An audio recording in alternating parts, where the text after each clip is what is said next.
Perkenalkan, nama saya Salviana. Sebelum saya membacakan PPT saya ingin memberitahu apa saja sih isi dari PPT saya. Yang pertama, apa sih itu khamir? Yang kedua, morfologi. Morfologi itu yaitu bentuk dan ukuran. Yang ketiga, anatomi. Anatomi yaitu struktur dan reproduksi dari khamir tersebut. Jadi, khamir adalah mikroorganisme eukariotik yang diklasifikasi dalam kingdom fungi dengan 1.500 spesies. Khamir merupakan mikroorganisme uniseluler meskipun beberapa spesies dapat menjadi multiseluler melalui pembentukan benang-benang dari sel-sel bonding tersambung yang dikenal sebagai hifa semu. Morfologi khamir, bentuk, susunan, ukuran digunakan untuk mengklasifikasi dan mengidentifikasi spesies khamir. Morfologi khamir merujuk pada bentuk dan struktur fungsi dari sel-sel khamir. Yang pertama, ukuran. Ukuran khamir bervariasi tergantung pada spesiesnya. Umumnya, khamir memiliki diameter sekitar 3-4 mikrometer, tetapi beberapa jenis dapat mencapai lebih dari 40 mikrometer. Beberapa spesies memiliki panjang sel antara 2-3 mikrometer hingga 20-50 mikrometer dengan lebar antara 1-10 mikrometer. 2. Bentuk.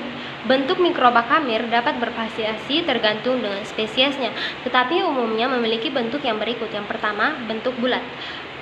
Yang kedua, apikulat, bentuk yang lebih panjang dengan ujung yang lebih tebal. Yang ketiga, oval, memiliki bentuk yang memanjang dan bulat di kedua ujungnya. Yang keempat, ogival, bentuk memanjang dengan salah satu ujung bulat dan ujung lainnya meruncing. Yang kelima, triangular, bentuk segitiga. Yang keenam, botol, memiliki tampilan yang menyerupai botol dengan bagian tengah yang lebih lebar dan kedua ujung yang lebih sempit. Yang ketujuh, pseudomycelium, bentuk yang saling terhubung satu sama lain. Yang ke-8, silinder, memiliki bentuk memanjang mirip dengan batang atau tabung. 3. Struktur. Struktur khamir terdiri dari beberapa komponen yang membentuk selnya mirip dengan sel eukariotik lainnya. Berikut adalah rincian struktur sel khamir. Yang pertama, dinding sel. Dinding sel khamir terbuat dari glukagen, mannan, kitin, dan lipid. Dinding ini memberikan kekuatan dan perlindungan pada sel serta berfungsi dalam proses pertukaran zat. Yang kedua, membran sel. Membran sel melapisi dinding sel dan berfungsi sebagai batas antara isi sel dan lingkaran luar, mengatur masuk dan keluarnya zat. Yang ketiga, nukleus.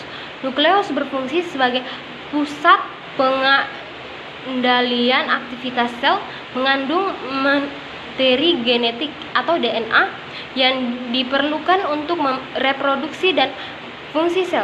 4. Mitokondria.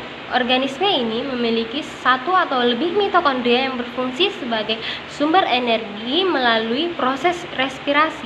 Yang kelima, vakuola. Vakuola berfungsi untuk penyimpanan zat-zat penting dan membantu mengatur tekanan osmotik dalam sel. Yang keenam, retikulum endosplasma.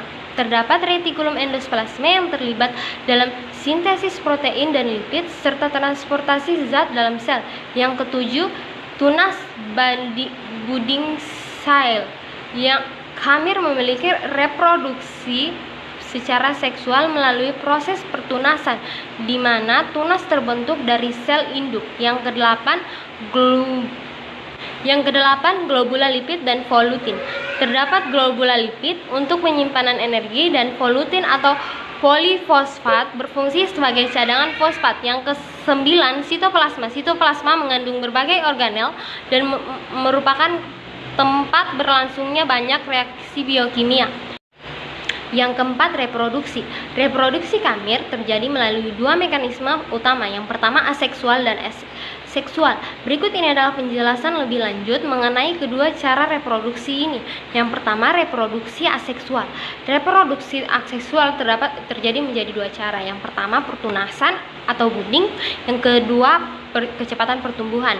Jadi, pertunasan budding, metode utama reproduksi aseksual khamir adalah melalui proses pertunasan. Dalam proses ini, sel induk mengembangkan tonjolannya yang kemudian membesar menjadi sel baru atau tunas yang terpisah dari induknya. Yang kedua, kecepatan pertumbuhan. Khamir dapat tumbuh dengan cepat melalui reproduksi aseksual yang mungkin mereka untuk beradaptasi dengan cepat terhadap perubahan lingkungan dan memanfaatkan sumber daya yang tersedia. Yang kedua, reproduksi seksual. Reproduksi seksual terbagi menjadi dua. Yang pertama, pembentukan askospora. Yang kedua, pembelahan sel vegatif. Pembentukan askospora, reproduksi seksual yang pada khamir melibatkan penggabungan dua nukleus dari sel-sel yang berbeda dengan kemudian membentuk askospora. Proses ini sering terjadi dalam kondisi tertentu seperti ketika nutrisi terbatas atau lingkungan tidak mendukung pertumbuhan aseksual. Yang kedua, pembelahan sel vegatif.